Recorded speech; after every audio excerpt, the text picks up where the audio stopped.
Welcome back to Made Up of Wires.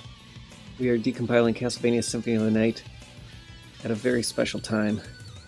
It's a little early today, but that's okay. I have other things that I need to get done, appointments to attend. I appreciate you showing up on the stream, on YouTube, anywhere you like to watch. So we've been decompiling Castlevania Symphony of the Night for the last few months, and I think we're going to continue doing that today. I would like to possibly look at another game, maybe sometime next week. This week is going to be busy for me, and I'm not going to be able to stream most days, so I apologize in advance. But we'll be back next week at the regular scheduled time, doing the regularly scheduled things. If you're not familiar with the Castlevania Symphony of the Night compilation project, you can go to sotn.z.dev, that's sotn.xee.dev, where you'll see the progress that we've made on several of the overlays. We were working on the very familiar overlay last week, and that's actually code complete now. There's some data, and I was working on the data a little bit this morning. That needs to be imported still, but other than that, the Fairy Familiar is done. I think what we're going to do is start looking at the Sword Familiar today, which hasn't been started at all. So we'll start something new and see what we can get and continue on from there. I will go down and show you the Fairy Familiar quickly in the progress report. Super fast. We're just tearing through a lot of these new decomp overlays now, which is really fun. Let's flip over to a terminal, and we'll start decompiling. So there's a nice script in Tools for doing this. It's the make config script, and we're going to look at TT004, which is the Sword Familiar.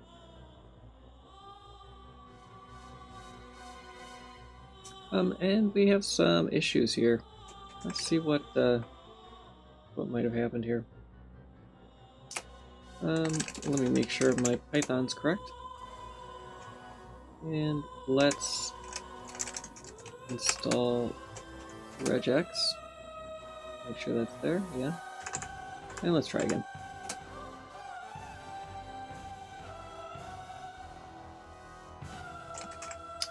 Oh, well, we have a slight issue here. I'm going to do one more thing and just make sure. Now let's check the script. It is using the environment. Let's just force the local Python. I haven't seen this failure before.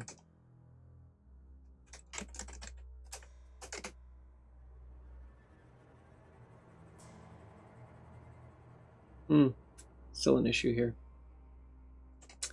So we can do this the old-fashioned way. Let's see if we did get a splat file. We did. So let's continue on. We're not going to get matches, function matches, it looks like. Let's see what symbols we did get. Just because we don't have function matches, though, isn't a huge problem. Yeah, so we didn't get any symbols. That's okay. We can move forward and either find the duplicates ourselves or look at areas that we know aren't going to be duplicates and worry about the dupes later. Alright, so the easiest thing to do, I find, is start adding this to the make file. So we want to look for everywhere that we have other familiars for the US overlay.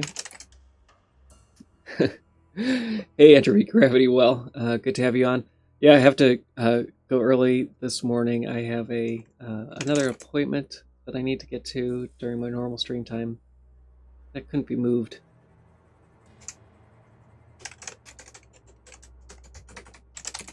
So we're just going to go through and duplicate everything for the Fairy Familiar, for our Sword Familiar. We have to edit some targets here, as well as in the PlayStation specific makefile. Let me just make sure that I have everything that I want. I'm going to look for underscore 002 since that won't be affected by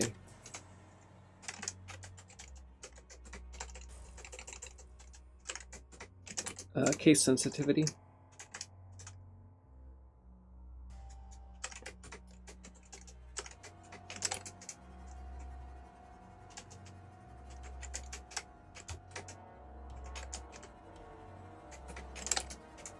A lot of targets to patch up.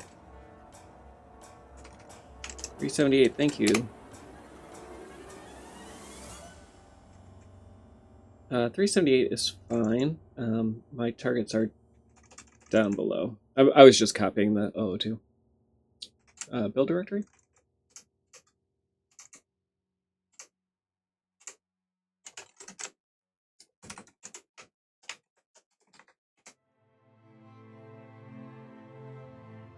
I think this is my 004 down here. So let's look at the PlayStation. And so we're going to add TT02 or 04 here as well. And these should, the wildcard targets down here should pick the rest of that up.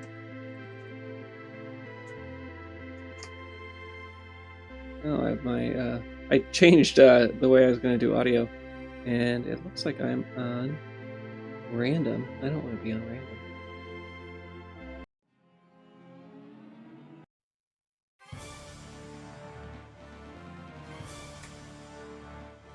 Alright, so I think that's everything that I need at the moment. Let's try to do an extract and see if that is going to work. It's been a while since I've added a new overlay, so there's probably things that I'm forgetting along the way.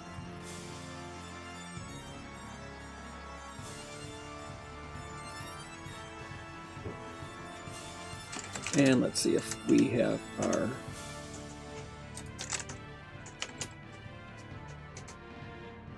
code, and we do. Great. So we'll try building this and see if we get a match. I will have to go through and add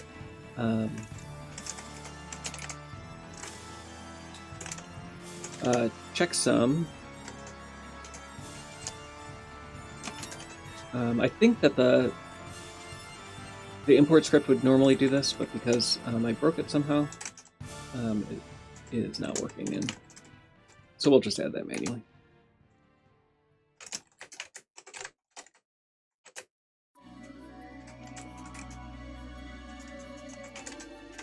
And so what I want to do now is look at the splat config for Fairy Familiar and look at kind of where the logical splits are between shared code and original code, or very specific code. It does look like for Fairy Familiar, these are all in a single C file. So that's not too different, but there are imports there. So let's look at that, and then we'll look at the Sword Familiar C file and compare where approximately the splits are. We probably can work from the back forward.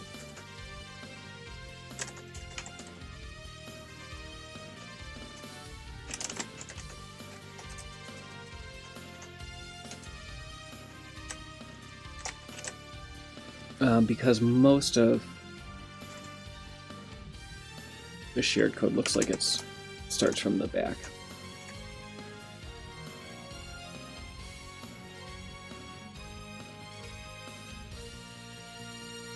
And that looks like it's probably similar here. So we could just start from the top and keep going.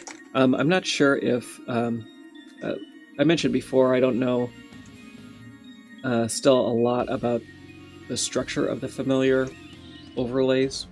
And so this will help me a little bit learning how these are set up. Doing weapon after weapon after weapon last month, you got really familiar really quickly with what those each of the weapons look like.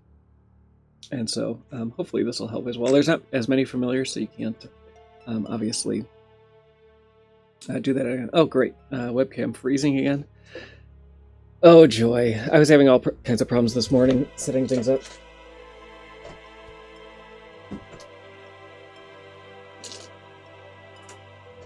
Let's see if that works.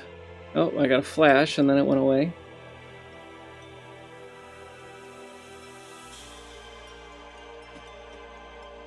One more time. I might have to bring Alucard back. And become the VTuber that I always wanted to be. Alright, let me try one more thing with the camera, and then if that doesn't work, I will just ditch it for today.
I ended up unplugging the mic.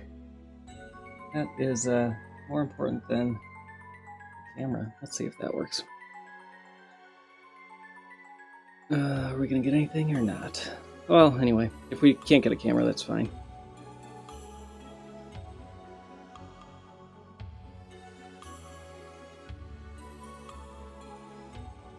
Oh. Alright, that looks like it worked. We'll see. We'll see how long. So I think we'll just start from the top and see if these are matching along the way. Set animation frame, my guess is a common familiar function. And we can look at bat, see if that is the same there as well. Oh, it's not. It's possible that this is not the entry point here. Alright, so maybe these are different. We'll see. So I'm going to start here with this, with the 420 function. This might be wild. We'll see.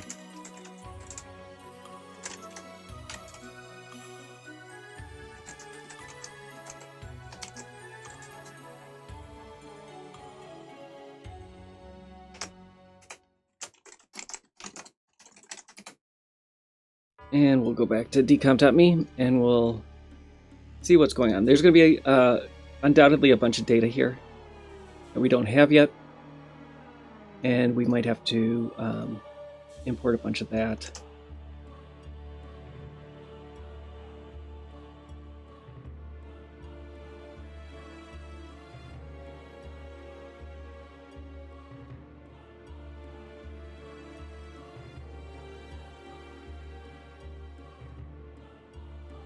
Okay, so we have something that looks relatively simple a little loop, not much else.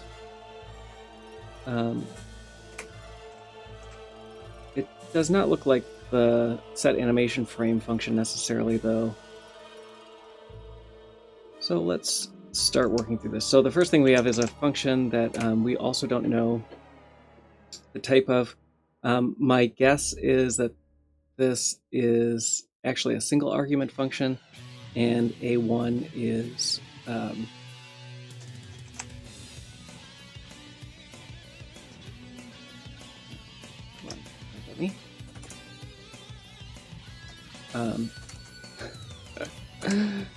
oh, everything's fun today. Refresh and see if... No, it's not going to help me. Alright, so my assumption here is that really this is a single argument function. arg1 is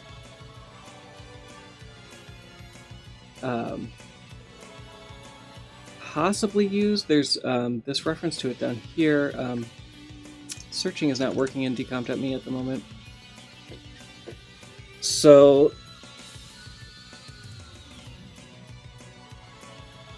I don't know yet if I guess it's possible that this is a second argument. Let's assume that the first argument is an entity, because that's a pretty safe assumption. And we'll run the decompiler again and see if that gives us any more information. That gave us a pretty wild decomp. I didn't screw anything else up that I know of.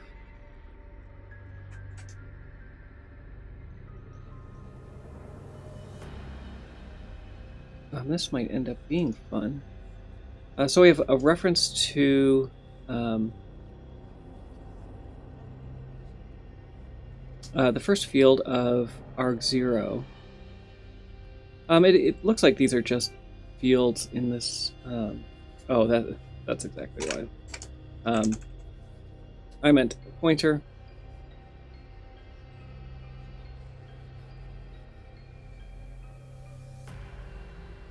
So it's likely that this actually isn't an entity, because we're checking the value and then setting it to a reference to this other value that's already in memory, and entities usually aren't created that way. They're usually allocated through some kind of initialization function. The other thing that is notable, I still want to find this arg1. There's not really anything I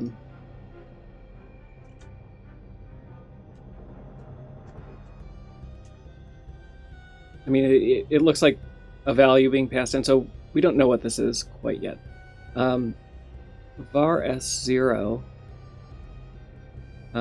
is unknown, and so I think these offsets are probably the biggest hint that we have as to what this might be. And I'm not going to speculate, but I will go back to and start with primitive and see if those line up.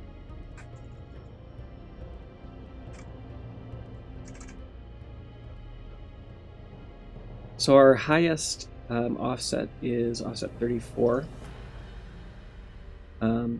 That's too high for primitive. So it's likely not that. I will go back and look at entity.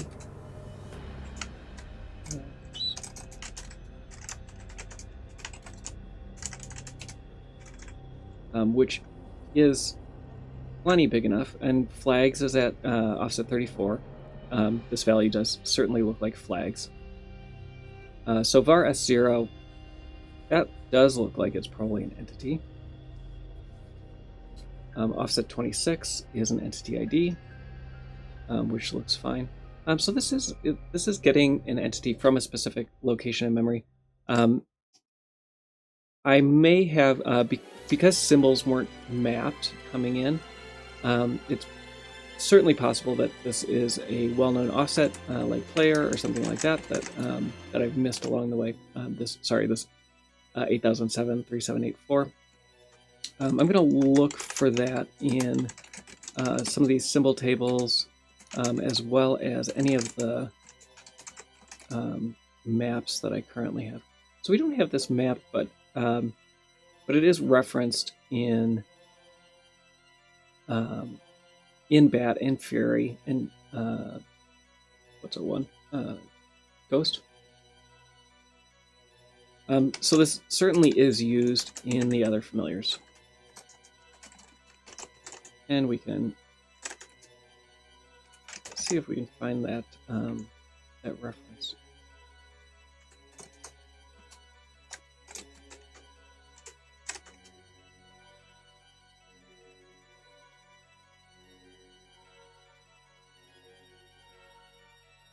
So it looks related to, it's referenced in this create event entity function. And we should have that decompiled in TTO2.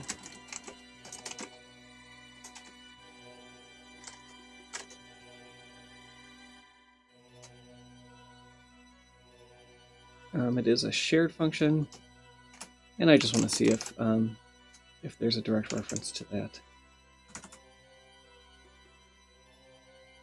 Okay, so this actually looks possibly like the function that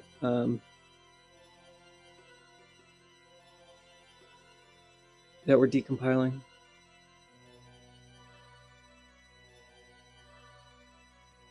There's some slight differences here.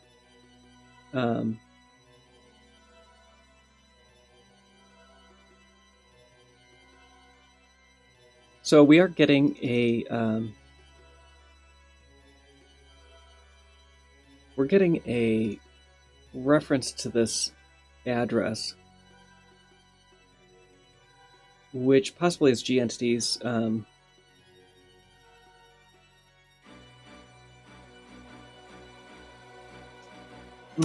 wish I could search better.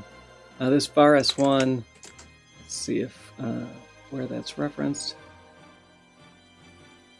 Yeah, this is a little different. So we're taking in arg0, and basically if arg0 is null, we're going to use a reference to whatever this address is. Possibly an entity, possibly not. Let me see if these other fields match up. So Z priority, is that at offset 24? It is, so that's promising. Facing left at 14. Yep. Okay, so it looks like we're taking an entity, and then we're going to be copying various attributes from that entity into the one that we are manipulating here. That means our argument here is an entity, and let's assume that it is a void, and we'll take that into the context, and that may help as well. So yeah, that gives us a bunch of additional type information, which should give us a relatively clean compile, and it does give us a complete. Great.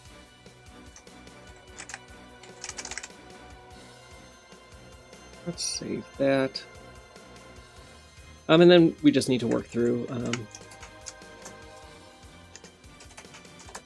this loop. So I am going to call arg0 self. It would be nice to have modern editor features like search, but what can you do? And var s1 I'm going to call entity.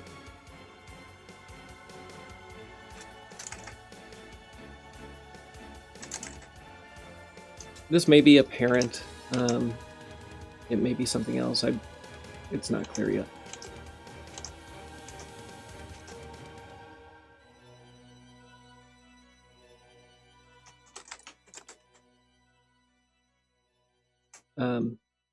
Actually, yeah, it is the parent. So let's rename that, and we'll call it parent. It would be nice, like I said, to have find and replace. I wonder if there was something on decomp.me that changed, or something in my browser that broke.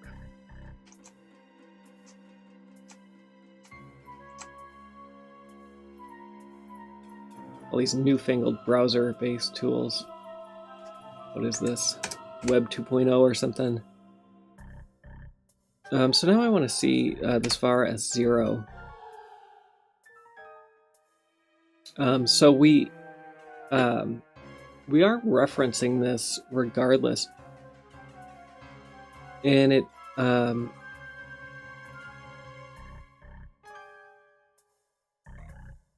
the one thing that it has that we know of from other entities is this B8 field, which is a pointer to another struct.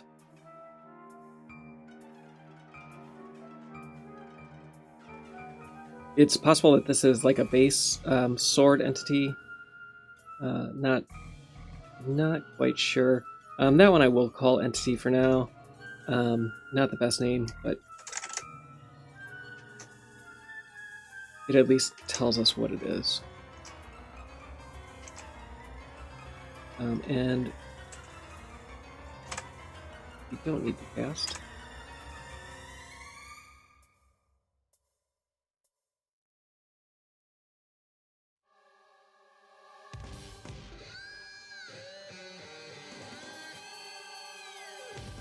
So it looks like these are chained together, and we're kind of walking that chain until we find the entity ID in temp A1.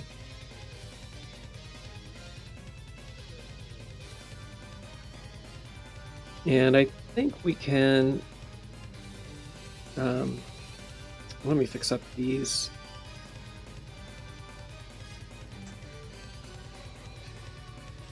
These last references.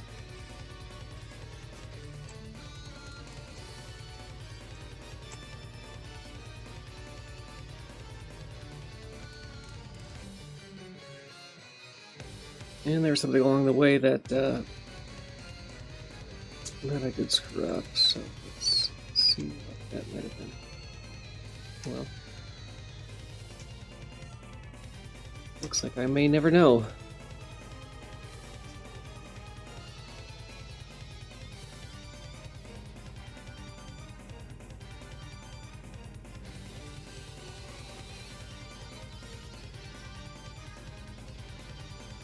This is... Oh, what did I... shoot. Oh, what a pain, what a pain.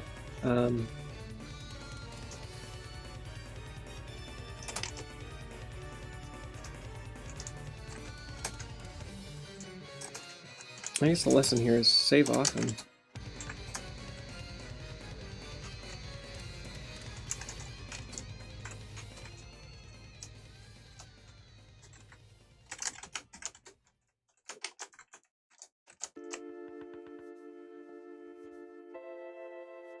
Hey, Timeflux, good to have you.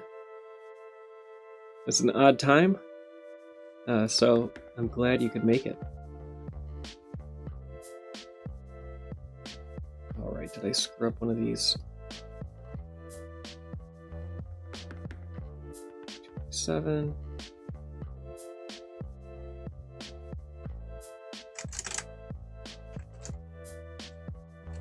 Oh, what do I call this? It doesn't matter what the name is.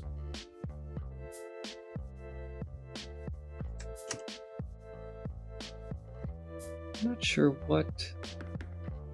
Well, what did I do that it doesn't like?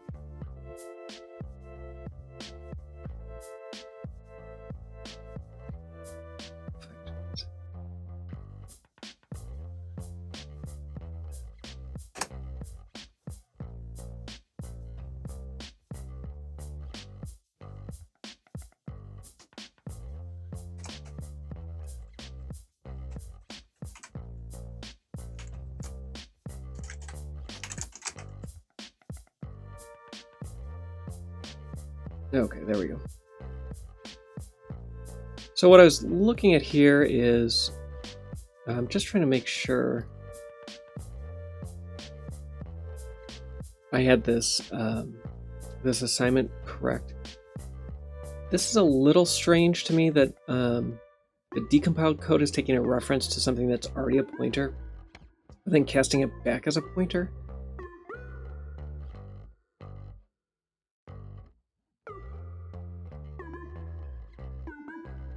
Because what we're doing is we're taking a reference to this particular field as opposed to what that field is pointing to. I'm not sure if that's an M2C failure or something else.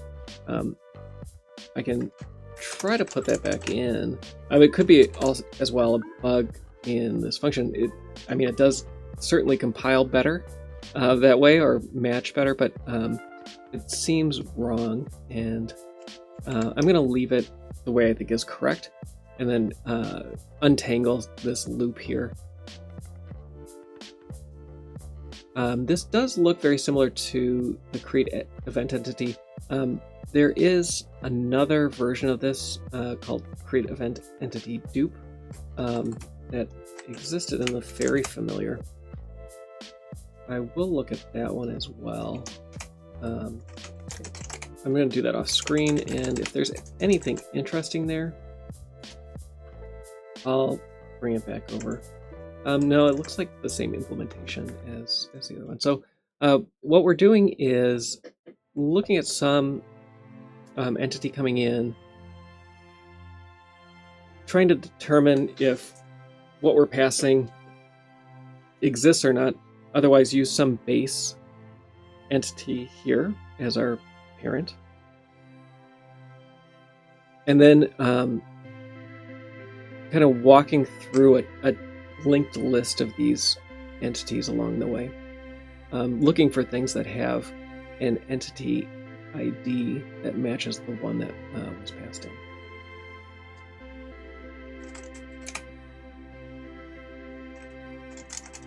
I think I can get away with, I'm going to look for arg1. I think I can get away with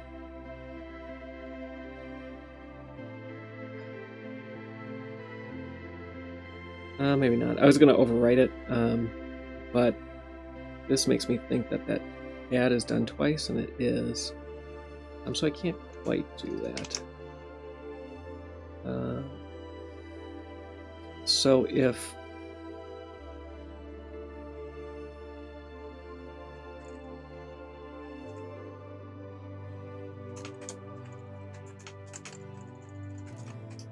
oh, come on.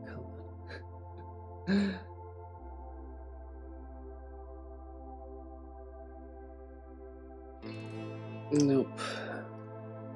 What a bad day for browsers. I have to let's open a new tab and see if a new tab will do what I want it to do.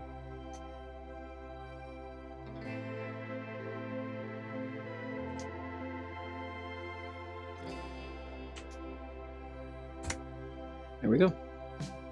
So now I probably didn't save.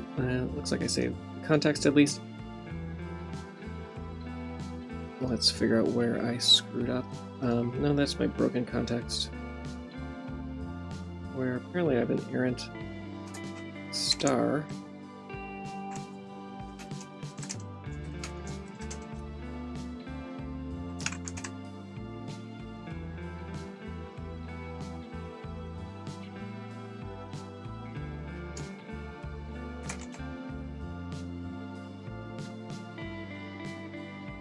This bin is TT004. I will paste the scratch in the piece as well. So this is the sword familiar.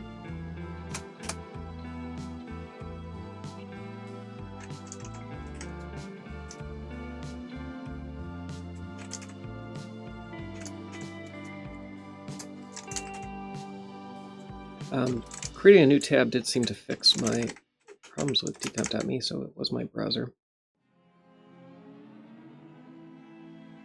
And We're back to decompiling.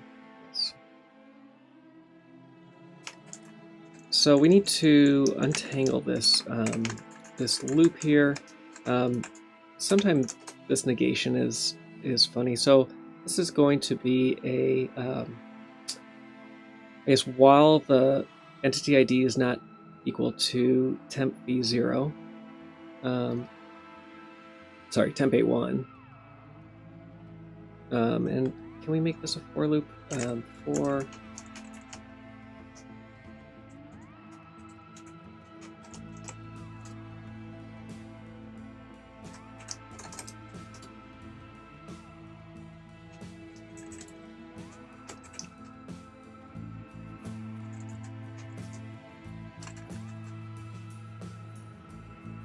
so we have two conditions that we're looking for. I'm going to back that out a little bit. We're looking both for an I variable that is less than 3, as well as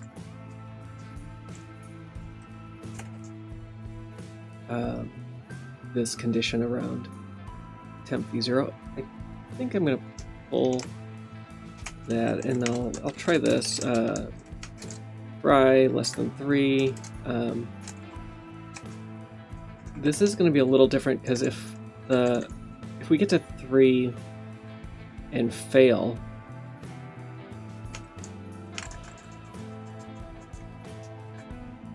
we're returning immediately. And maybe that's why the decompiler put this within the context of this loop. So let's say if the entity ID is the same,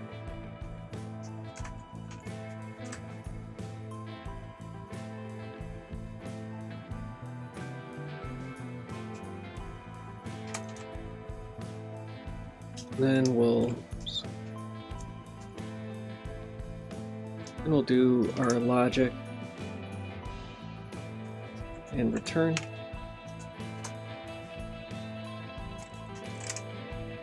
Otherwise, we're going to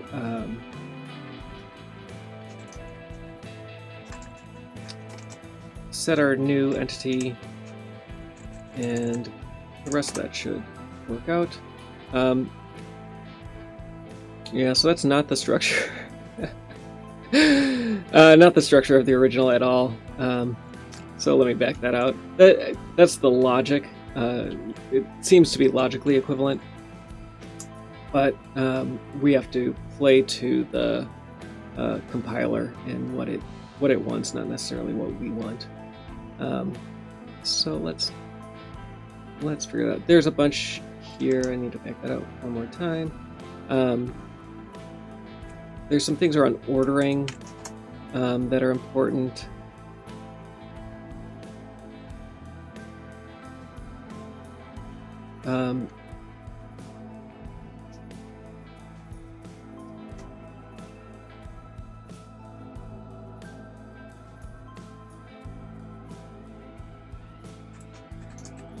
It does look like that temp v0 check. I misinterpreted that as the result of this comparison, which it's not. So we can say we can turn this into a while.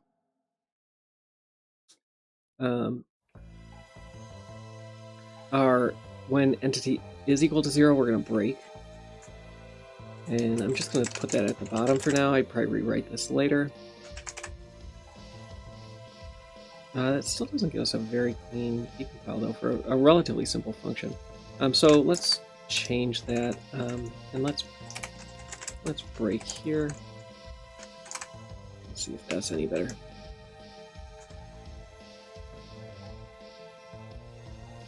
Still not. Backing that out again.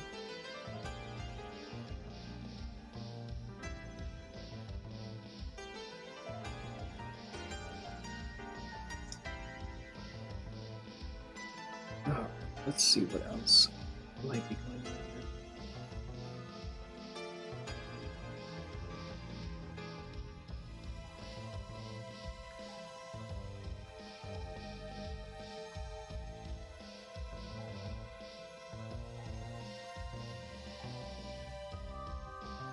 So on line 24 here, this is inverted, so we can change this. I'm really thinking that this is going to turn into either a while loop or a for loop eventually, but I'm gonna go like this for now.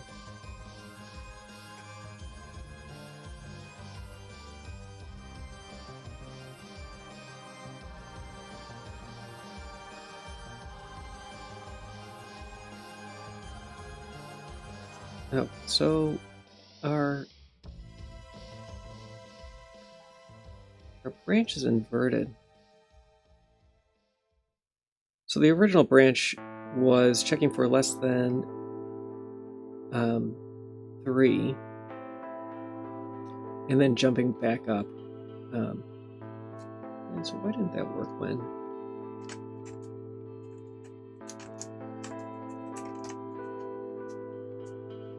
But that does mean that we need to return. Oh, we need a break, and that's the issue. We're missing a break. No, we're breaking if entity ID is equal to 0.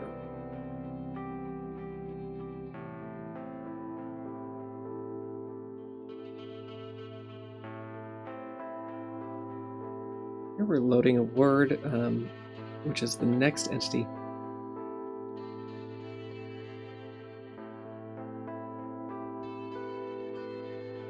And that's happening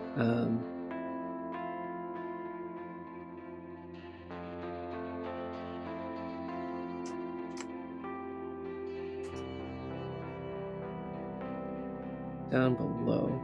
I am going to take that reference, which does help. What this seems like a bug to me.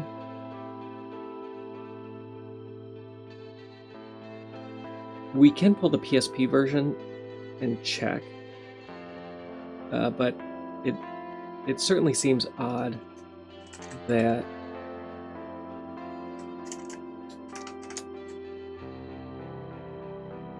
we would be taking a reference to that field as opposed to just the pointer value, since that is a pointer. So these are out of order down below, and we can fix that.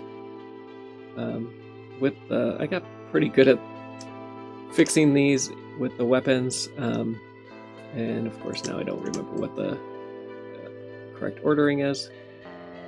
So let's see, 14 should come after Z30, and 8C, which is the parent, looks like it comes last.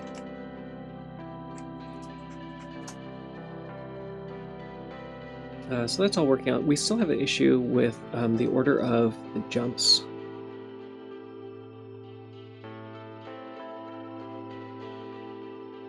And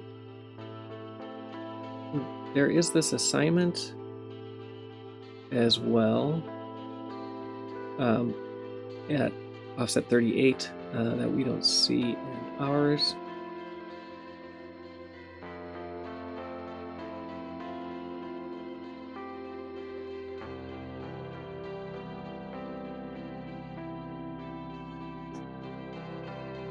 So a few more things here that do need to be resolved. I'm going to try to get rid of this A1 temporary variable.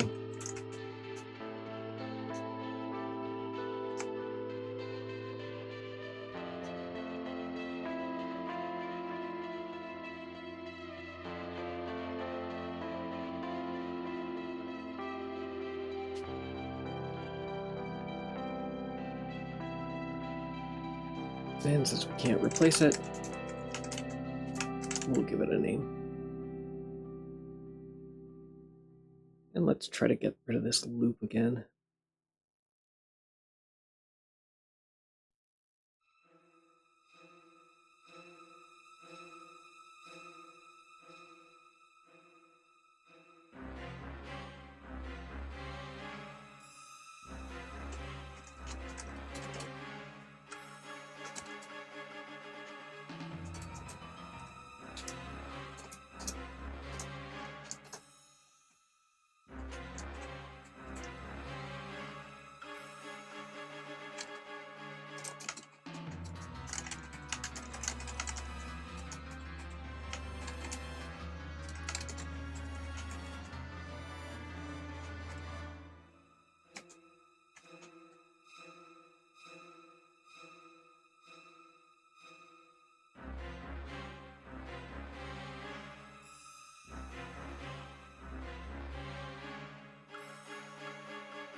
Yeah, trying to turn this into a structured loop.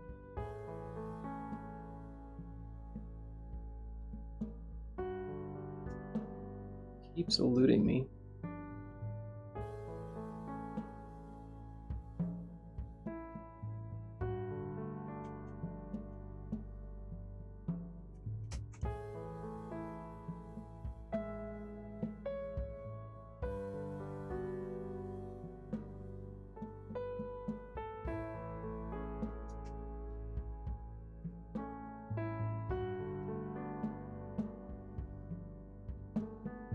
It doesn't seem like particularly complicated logic.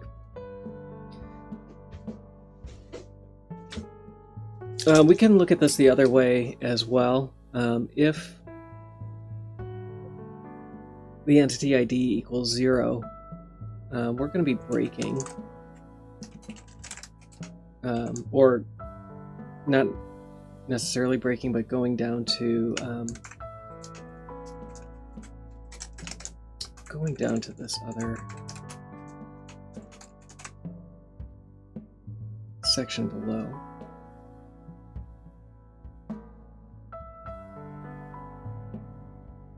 And so here we have, let me try to figure out this S0 and V1. So it looks like there may be another variable here that needs to be considered.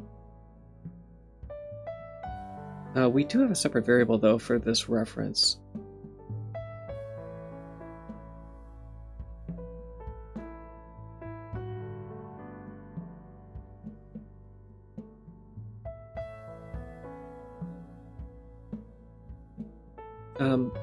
Let me try that and see if that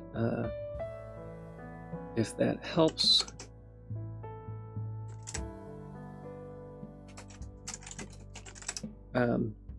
That might point to this being a for loop. This seems like an outlier.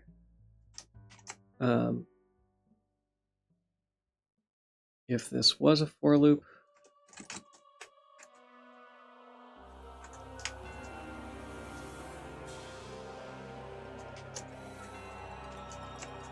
we'd be setting this up as our initialization.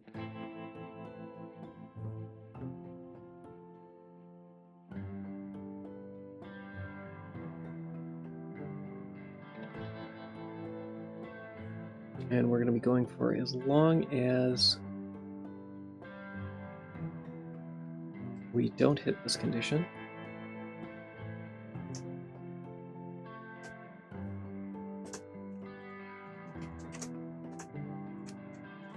And then incrementing I.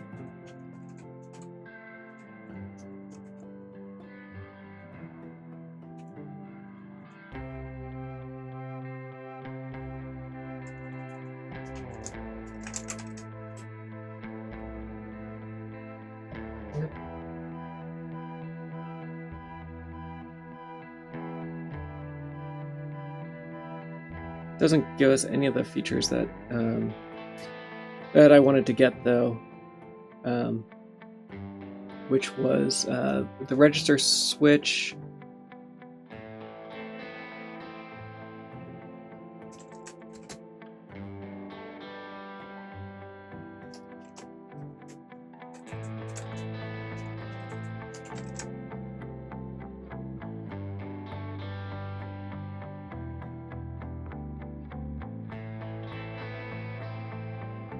Yeah, really the only thing that does is give us something nicer looking, some nicer looking code, but doesn't help us with getting closer to a match. So I'm going to back a lot of that out.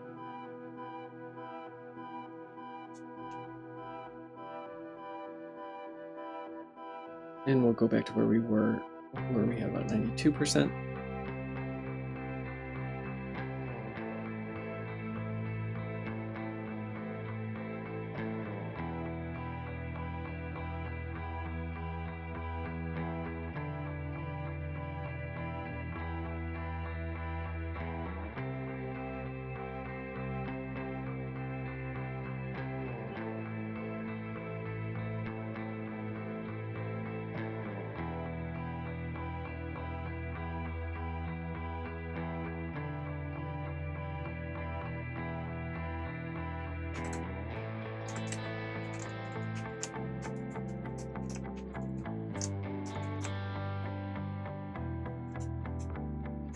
Yeah, so the compiler doesn't want to give us this branch.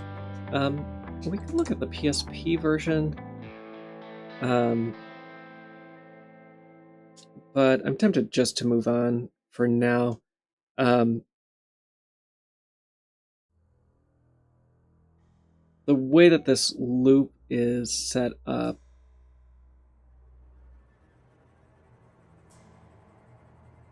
I'm not quite sure why converting it to a while is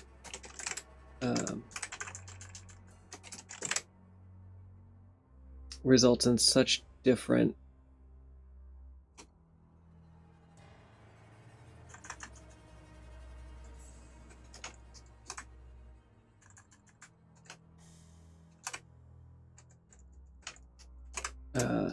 instructions than the loop itself, but we could try to work through that a little bit.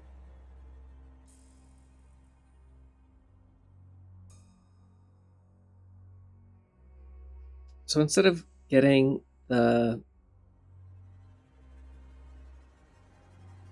instead of using a reference to this, I'm going to get rid of this again. Instead of using the reference to this entity and then taking an offset, it's baking the offset in to grab that value at this first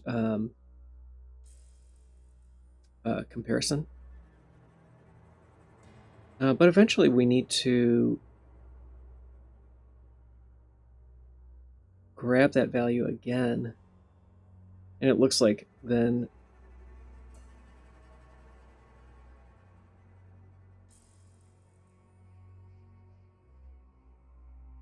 let's see where we're jumping to.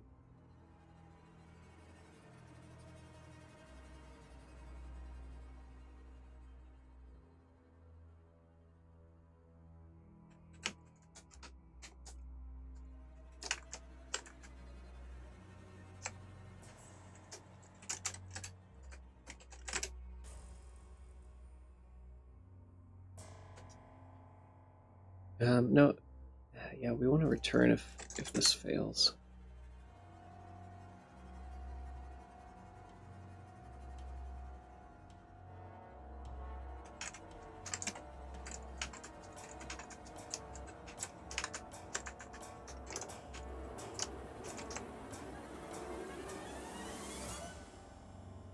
Yeah, that structure is eluding me. Okay, well, I'm gonna back that out to that 92% match. Oh, that's interesting. 96% with what? What did I do? Here it looks like the only thing that's missing is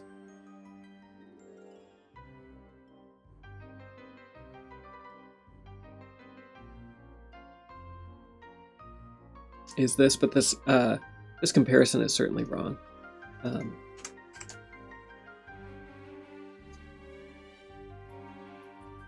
So for it's jumping to the wrong offset, going down to the end as opposed to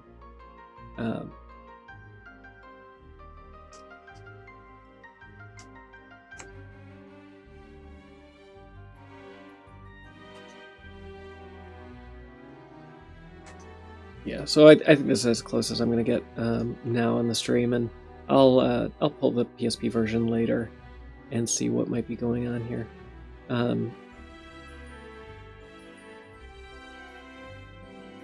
Just kind of an odd.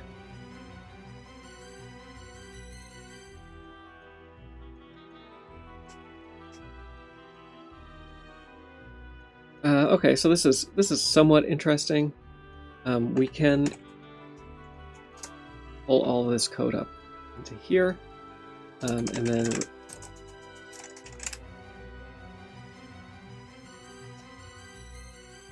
but we do need to return at the end of this, or not.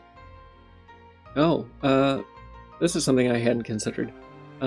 My assumption was that we were coming through and looking for the first entity that had an ID 0, but that doesn't seem to be the case. Let's look at the decomp again.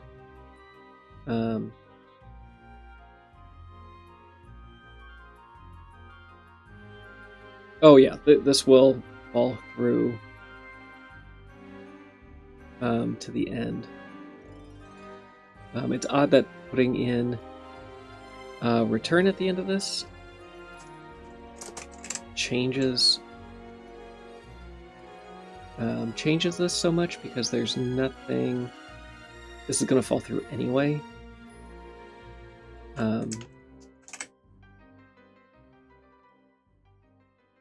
So I'm not sure why that might be happening that way.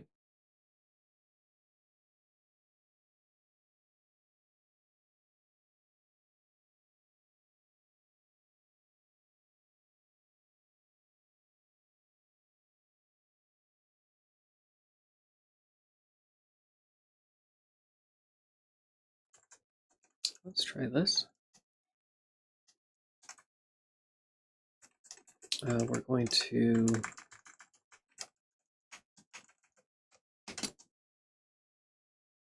so this, is it possible that this is a do while maybe?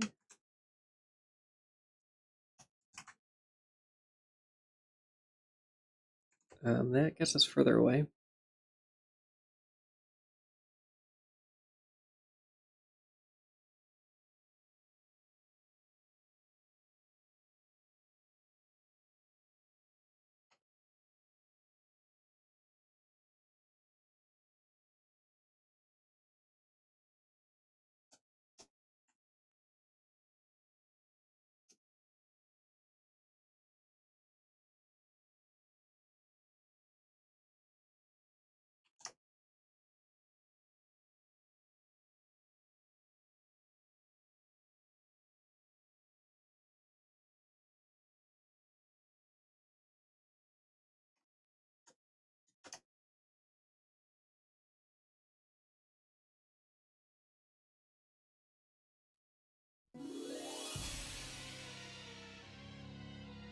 All right, yeah, I'm I think I'm gonna leave this here and come back to it. There's something else going on that I'm not seeing.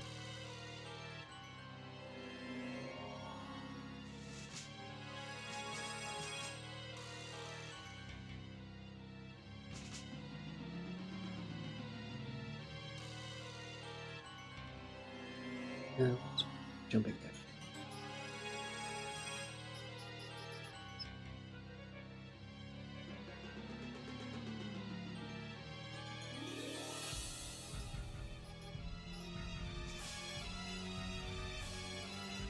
Yeah, okay. I'm not sure. I'm gonna leave it there and come back to fight another day. This inverted condition here is throwing me off. Like, I understand that I may not be able to just flip these conditions. What I don't understand, though, is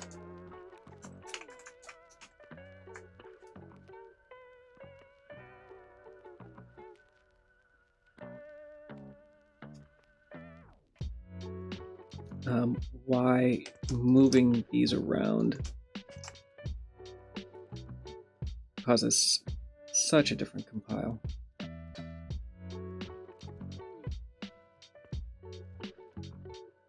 So we'll save that off and come back to it.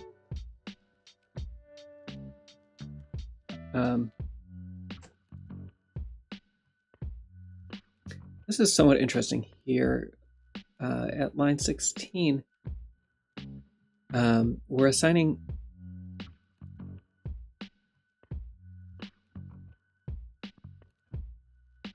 I to A0.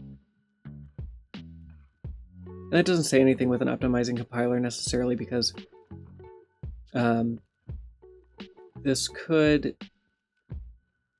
It'll reuse registers as necessary. We don't have any more references to self here further down, so we don't need that value anymore. I'm going to try one thing up here.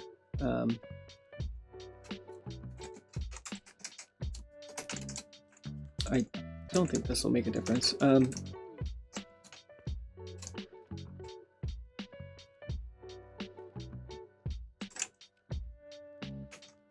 don't think this version of GCC supports the Elvis operator.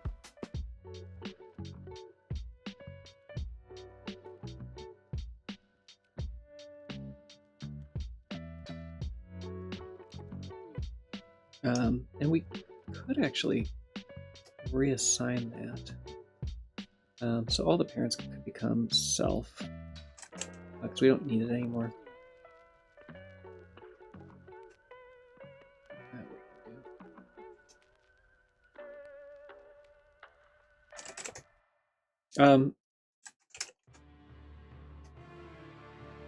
TimeFlux wants me to pull up the PSP version. I can do that. I may as well.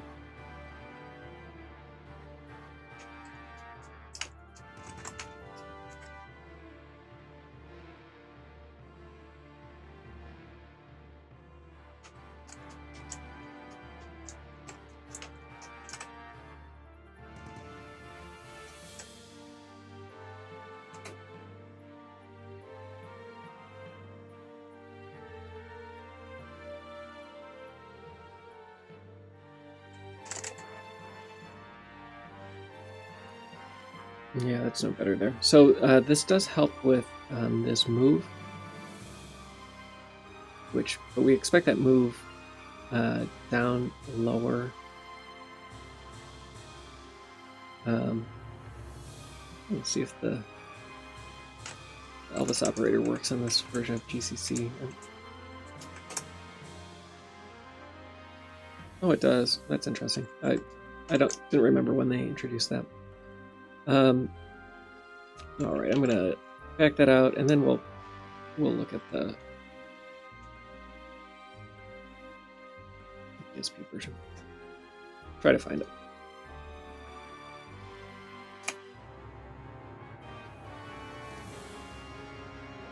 So this one, playing the PSP version is not as straightforward.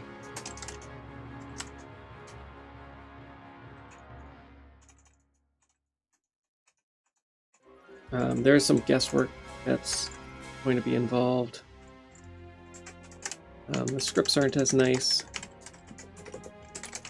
Let me just make sure that this is the correct overlay.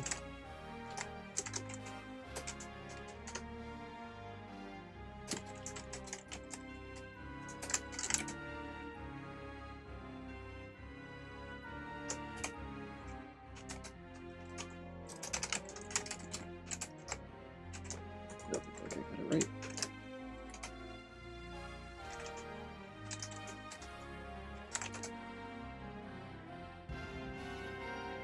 So,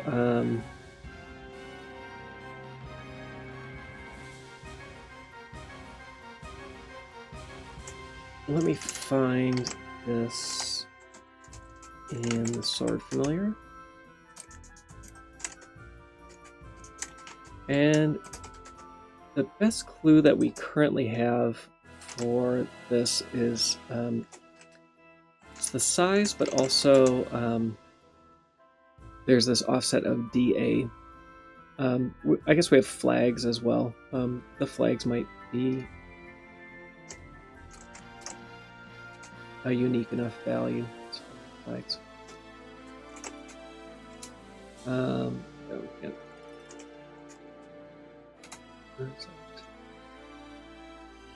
Should have a 400.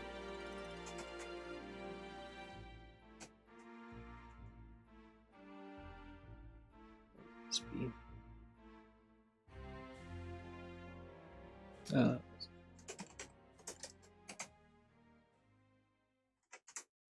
So the splat, when it pulls out this value. So let's look for that in the PSP version. This might be loaded slightly differently in the PSP version. We don't know yet.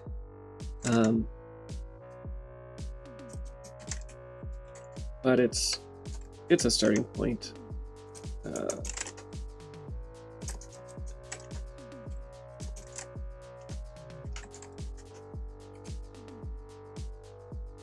Okay, so we do have this a few places. We're looking for just one instance of it. We could start here. So this is at offset 154.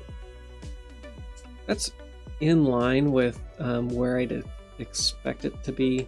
That's about twice as far into the function.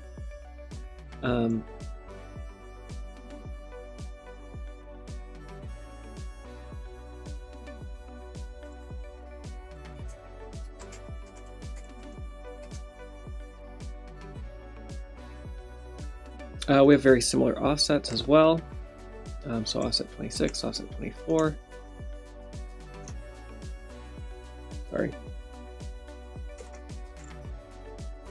Offset 14. So this looks promising.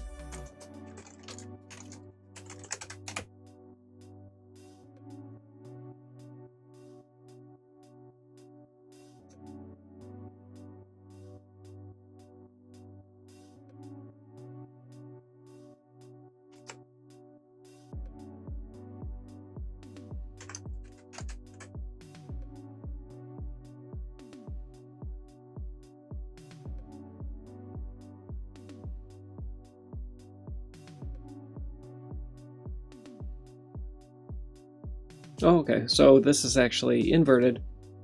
If we're higher than 3, then we're going to go to the logic where we're setting these things if that ID is 0. So, yeah, this does look like it is going to help. Most of the other stuff looks very similar. This is interesting here. And this actually is a clue as to why we were taking a reference to that offset as opposed to taking that variable. So if we look here, what is the difference between these two addresses. Cheat and use my calculator, but I'm guessing it's what the size of an entity is, which is E8 minus 4 or plus 4. Oops. I'm doing the wrong thing here.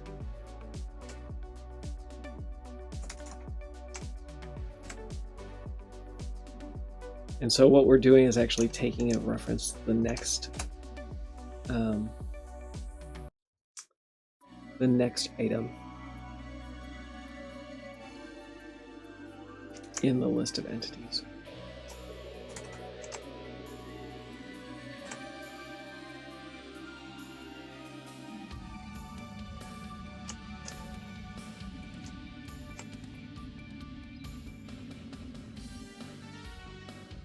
Somehow I am screwing this up. What is it? When I copy this value, it's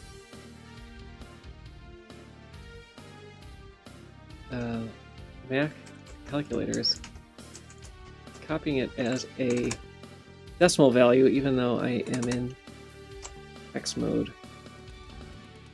Thanks, Mac calculator.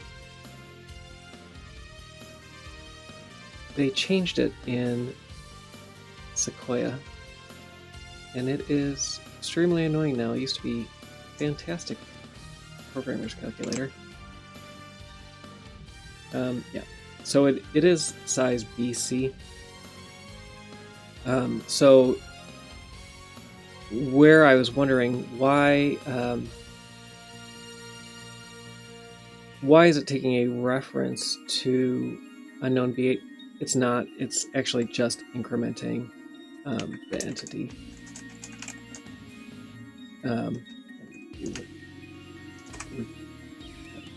That's more accurate. And we can look at that over here as well. So there is no separate address that we need to define here. We just are looking at the next entity in the list. And so I'm going to actually start. Normally I wouldn't start with the PSP version, but I am going to here. They're saying in this PSP version that there is no second argument, and that would actually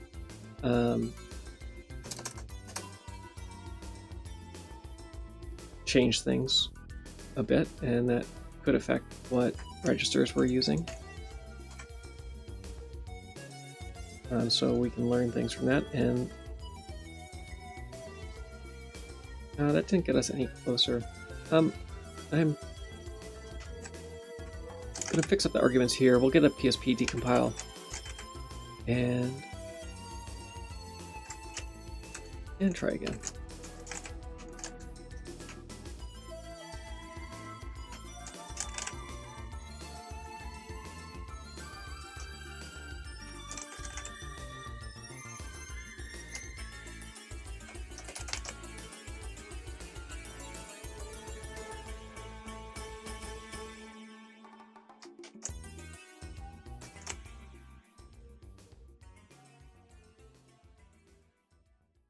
So saved reg S0. What's happening here is this var S0 is uninitialized. And there is this one case where if we hit this condition immediately, that var S1 is greater or equal to 3, we're going to jump to block 7. And this will be a dangling pointer. var S1 can never be greater than 3 the first time we get through this loop. So this won't be a bug, but the decompiler didn't know that. It's not smart enough to figure that out, but we don't have to worry.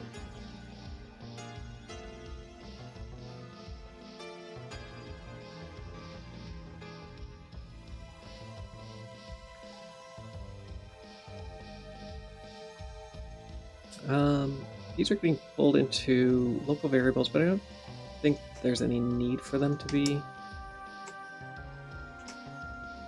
And the masking here probably isn't necessary either. So I'm going to get rid of both those. I don't work directly with the mechanical PSP decompiles very often. I am just going to stick with self here and avoid the variable.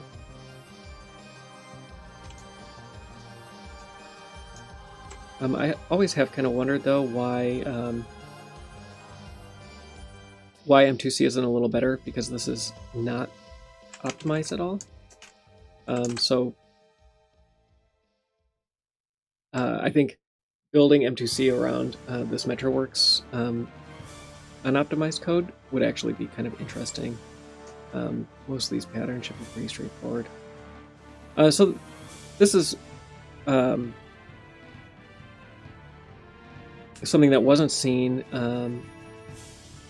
earlier. So here we're actually indexing from G entities rather than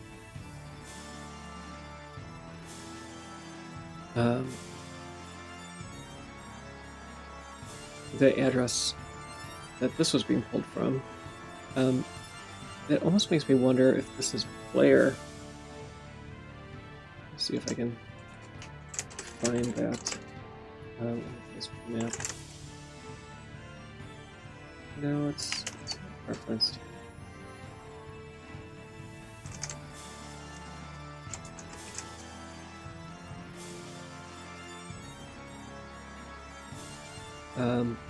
So that is a little different though.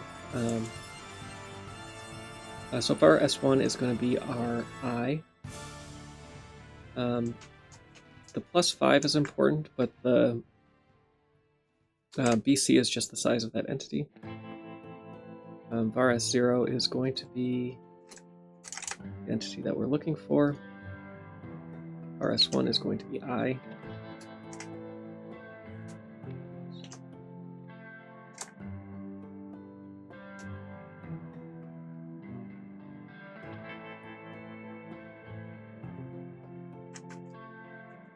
And now we can try to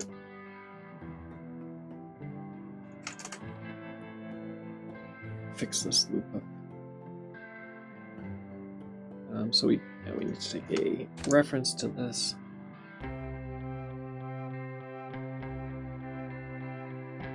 So there's some shifts and some other things that we need to figure out.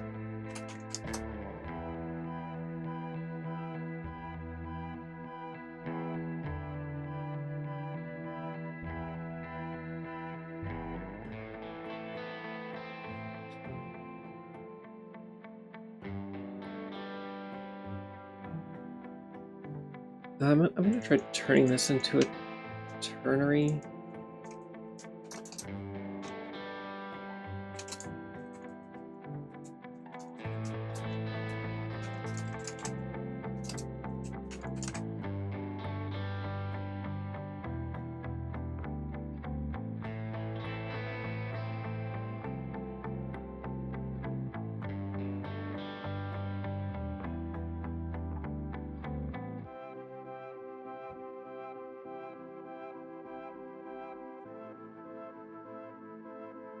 So it's possible that this is getting stored.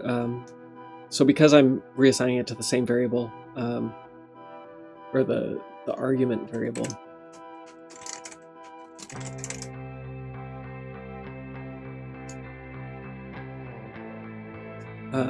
MetroWorks is, in its unoptimized form, is very literal about that, and will assign it to the same location in memory, and so we have to convince it not to do that. A little slow on compiling. Let's see what else. So yeah, that did help there.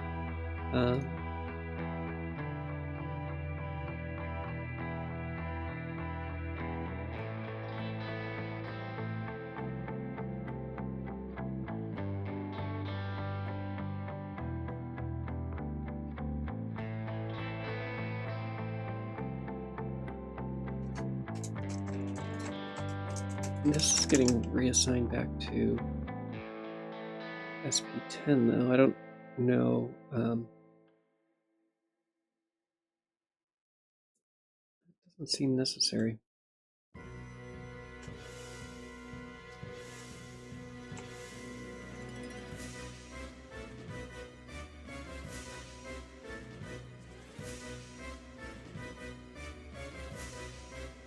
Alright, we do what the compiler says.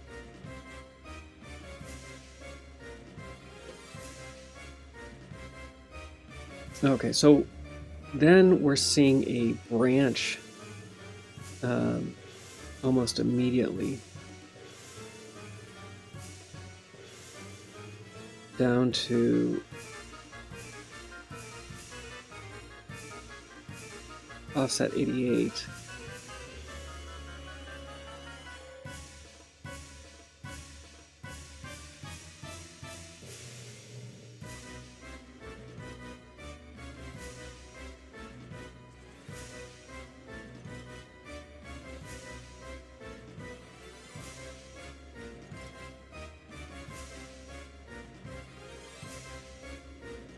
On GCC, it wouldn't surprise me if this was how it wrote the loop. That's not how Metroworks typically writes loops, though, or generates the code for loops. So I'm going to treat this as a go-to. And I'm going to move the condition down. But that does mean that if this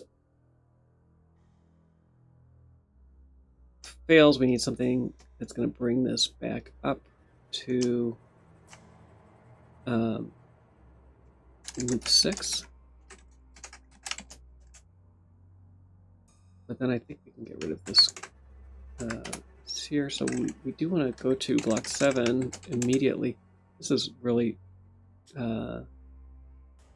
really strange.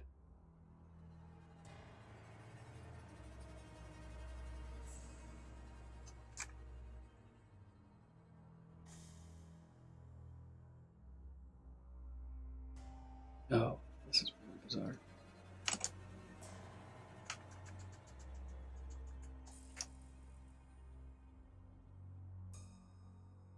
Okay, so we have our jump.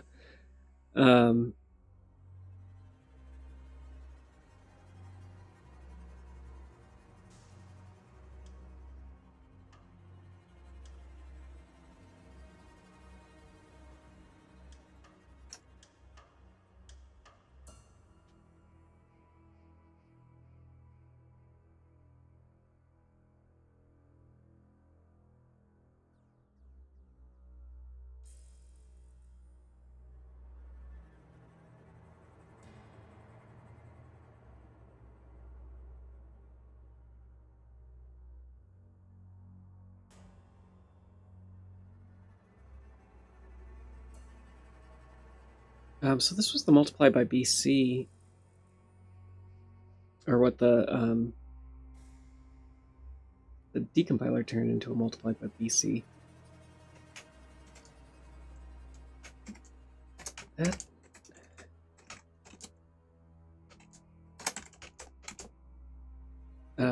That doesn't seem right.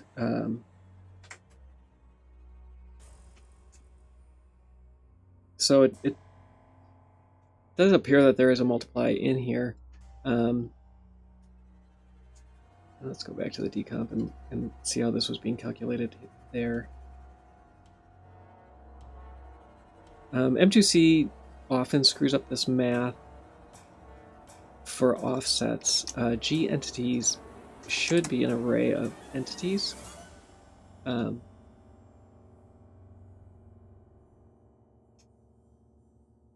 And so each of those is going to be of size BC. And there's 256 of them.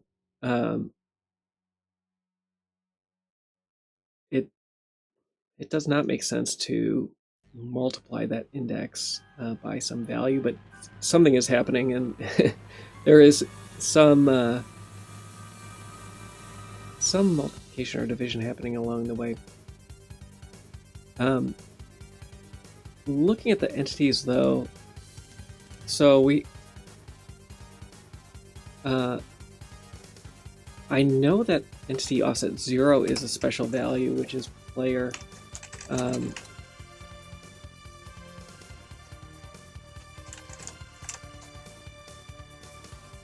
It's possible that there's other well-known entity IDs that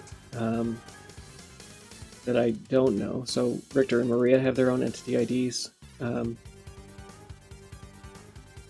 Right now, those are the only ones that we're defining. It's possible that the familiars are at offset 5 and later. Let me look if that's a common pattern in the other entities. So there is a servant entity index, which may be something.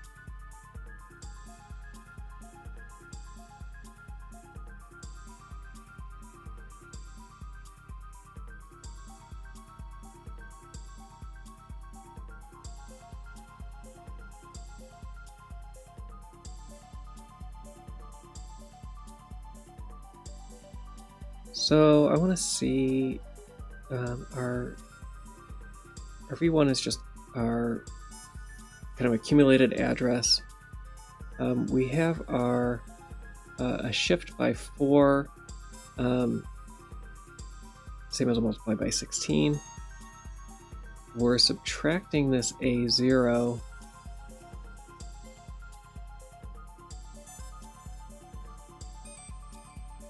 Which is our I5 times 2. Not getting it. Alright, I'm going to continue on from there. There's something funny with how this index is being computed for G entities that I'm missing. But I'm going to keep going and see if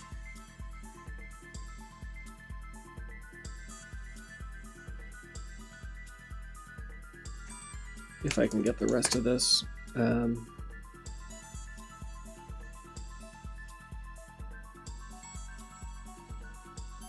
So this particular go-to doesn't seem necessary. It looks like this is a fall through. We have one more. These checks are just checks against the register being not equal to 0.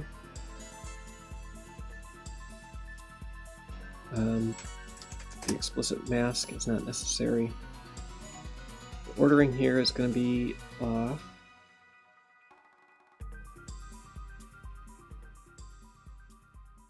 So we're loading things. Oh, this should be self. So that ordering looks fine now. 36. I think we have one more local variable than we need.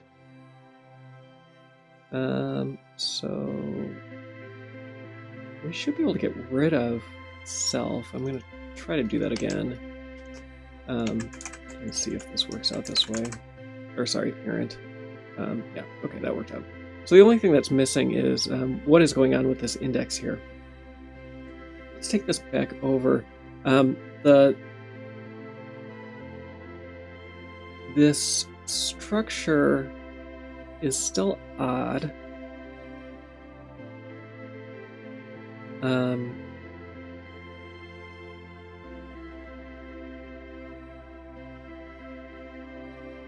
Okay, so our branch here is wrong. Let's figure that out.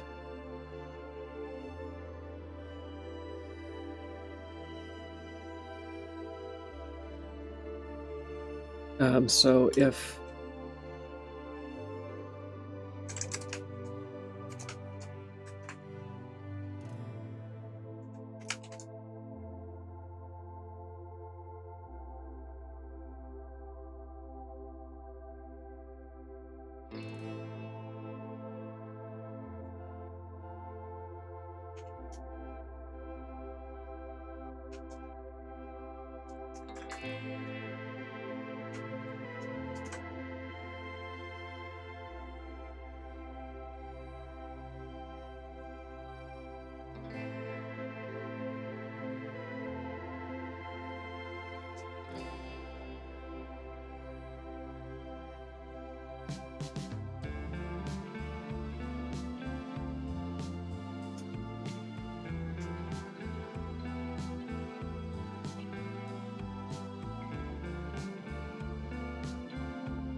screwing this up too.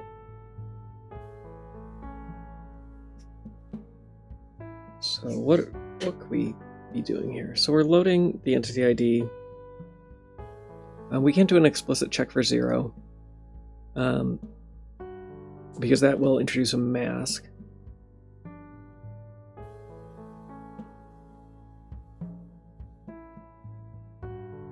If the entity ID is 0, though, we want to go down and do our check.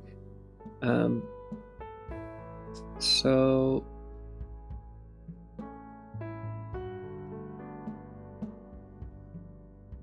I'm gonna try this.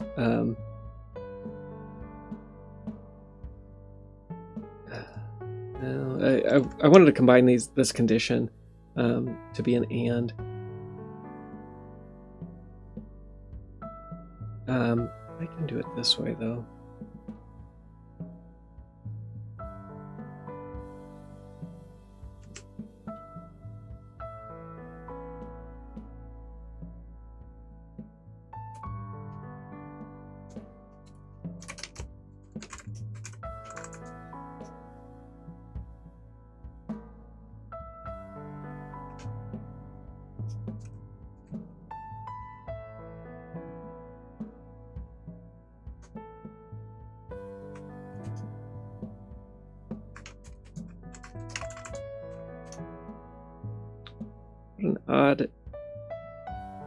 What an odd structure.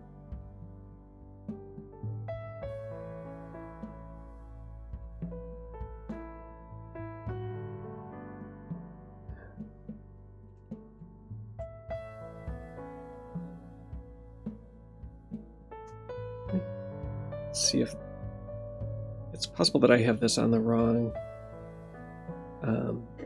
condition.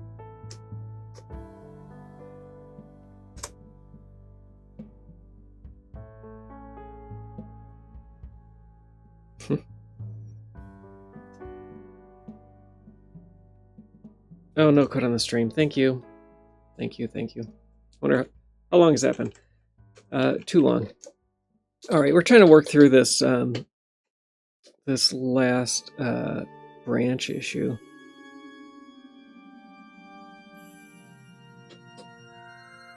Let me see if this branch is correct or not. It is.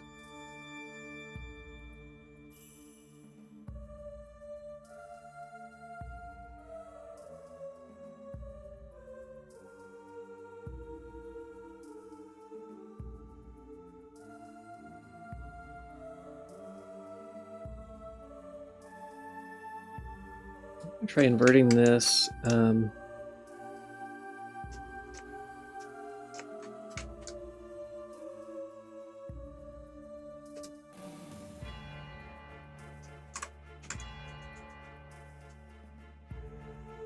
So that still all works fine.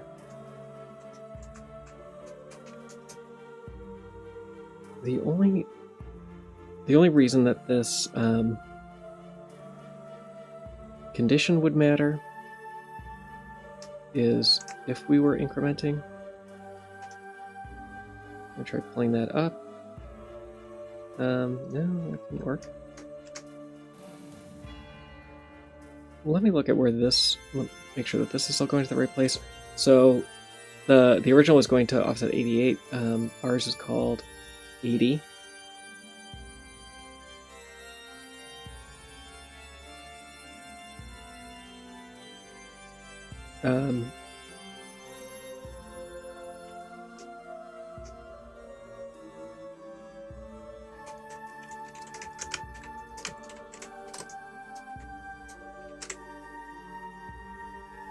Okay, we're a little closer. So offset 94 is line 23. Really strange, really strange.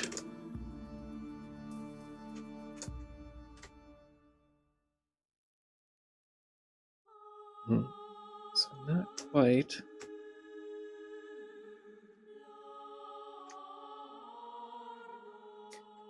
So if this may be the else.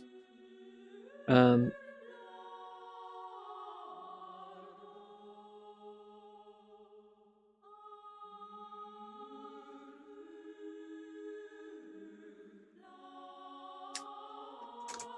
try this. I don't know what's going on here. I'm normally these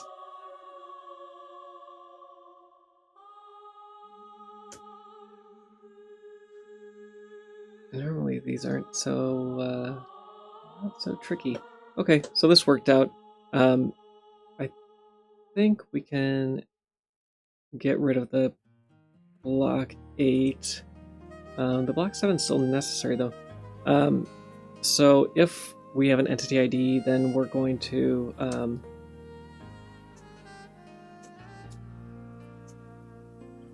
do this. Yeah. Okay. So this still works out. Oops. The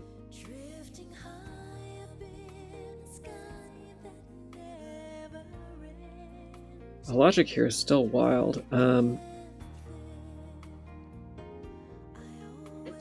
There still is a possibility that this could be written as a while loop. And I could try that. The fact that we jump way into it, though, to start with, is really odd. And not something that's typical of MetroWorks at all.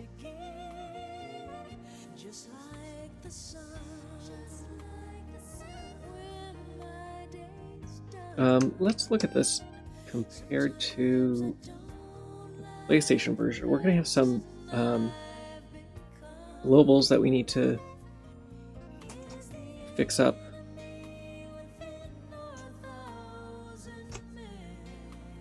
And rename our function.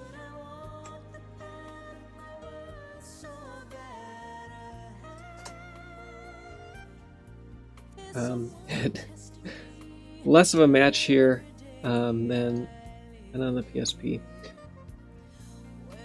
I think I'm going to leave it here for now. There's certainly something going on that that's non-obvious, and a little bizarre for how MetroWorks normally compiles. Yeah, I'm not sure what's going on. We can look at some of the other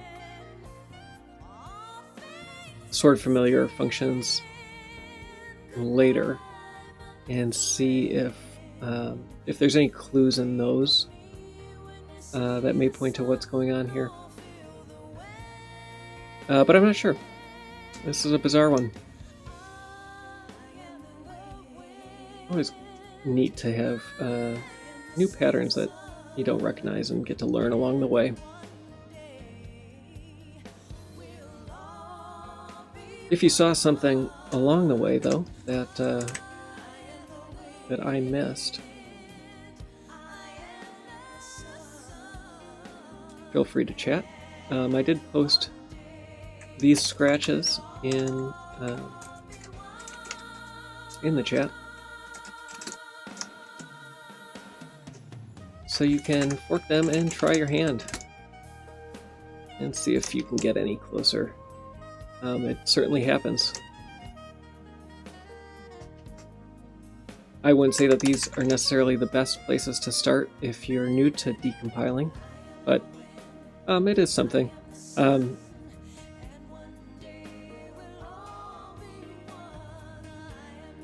Yeah, the out of order branching here is really something that is unique here that I typically just don't see in the MetroWorks compiler. So this is the PSP version.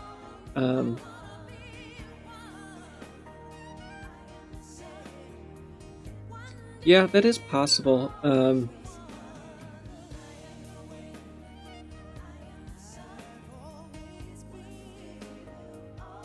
Oh, that is an interesting idea. So, good call out from Cristiano.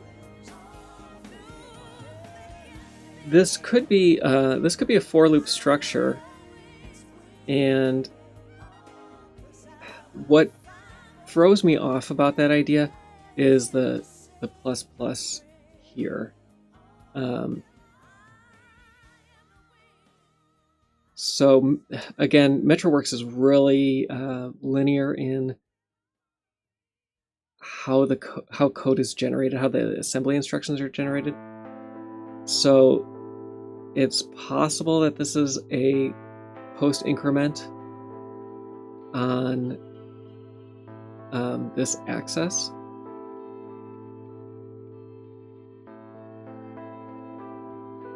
But even then, it's really odd. Yeah. So let's explore that theory quickly. I'm running out of time for today, but we can certainly look at that. So we'll start the for loop and set our index to 0. Instead of grabbing a reference to this, we're just going to compare it in line and use the entity ID field directly from that. We're not going to, even that runs into some issues, because we want that reference later.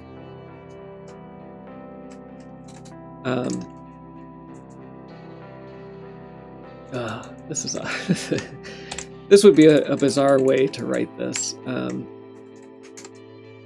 Things happen, so I'm not going to say it's not possible. And then we also need to have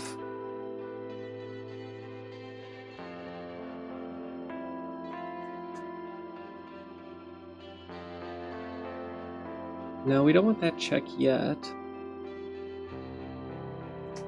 But I do think we need to... Oh yeah, we do want that check.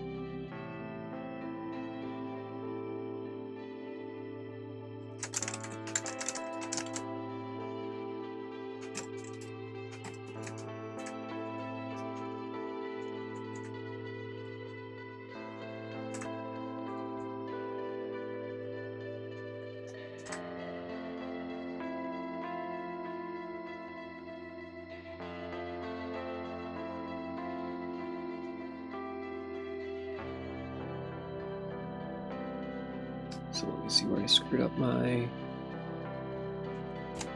assignment.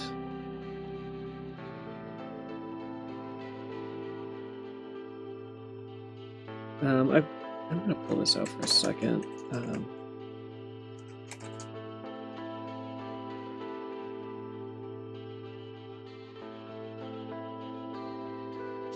I'm not liking this assignment. I'm going to take this out. It's going to be needed.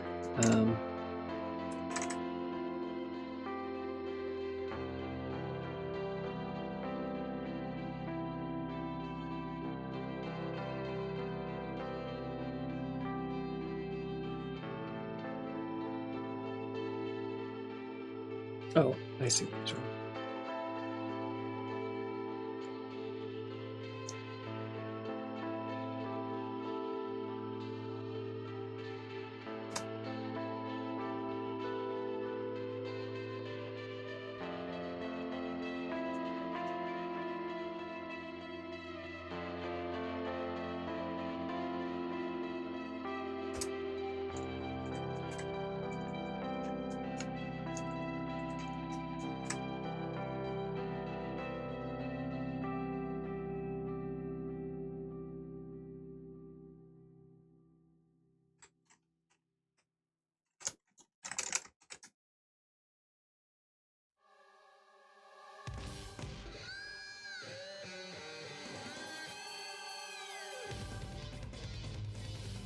Yeah, so there may be some variation of this that that I'm missing.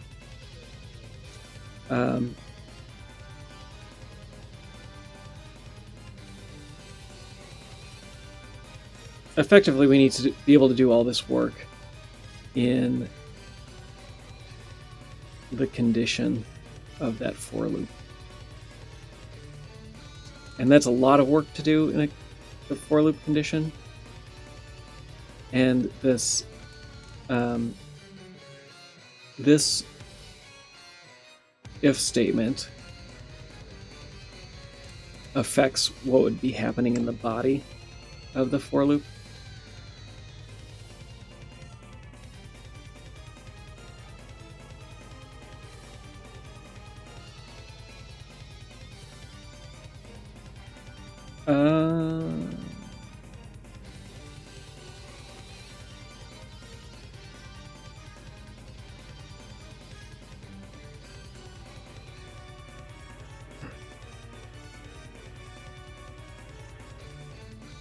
Maybe not. Maybe there is something else there that that I need to look into. Still odd. That's all the time though that I have for today. I'll keep poking at this later on and see if there's anything, any obvious structure that I can pull out of this. It is really odd. If this were the GCC version, I would say this could be a do while, and GCC is just pulling up this code for whatever reason. It thinks that's going to be optimal. But because this is MetroWorks, I'm really less convinced that that's the case. I am wrong from time to time, though, so we'll see. We'll see how it ends up working out. Also, the fact that the PSP version ends up being very different from the PlayStation version tells me that I'm missing something, and we'll have to figure out what that might be. We could go the inverse and see how close this ends up being. And yeah, same idea. There's something, some merging of the two that needs to be done, and we'll have to figure that out. So I'll map some symbols, see if we can prove that this is G entities on the PlayStation version as well, and come back later and see what we found. You've been watching me attempt to decompile the Sword Familiar. functions. The first function in the Sword Familiar on for Castlevania Symphony of the Night. If you want to know more about the Castlevania Symphony of the Night decompilation project, you can go to soten.z.dev, where you'll see progress we've made on various overlays along the way. If you've been watching, you'd see that we just finished the Fairy Familiar. A lot of work was done really quick, and all these overlays, I think, are going to be going very fast now. Check out the source code if you want to learn how to become a part of the project, and join the Discord and chat with us there. How close to getting a PC port? There's some interesting things that are happening related to, I wouldn't say related to a PC port, but related to porting that are pretty cool. I don't think I can say any more than that at the moment. But a significant amount of the code is compiling for arbitrary architectures, and it is being written and decompiled in a way that will make that possible in the future. I always say a year, so I started saying a year, I don't know, 2 or 3 months ago, so 10 months, but still a year. Join us in Discord where we're chatting. For whatever reason, I've been extremely busy, and I don't spend much time in Discord anymore, but I do pop in and I lurk, and I'm there every once in a while. But join us over there. And I may be back still at an odd time tomorrow, and then I'm going to be off for a few days visiting family, and we'll be back next week. So if I don't see you later or don't hear you chat later, watch things on YouTube and comment over there. That'd be helpful. And I'll see you next week. If I don't see you tomorrow, 50-50 on whether I'm going to be on tomorrow. Adios.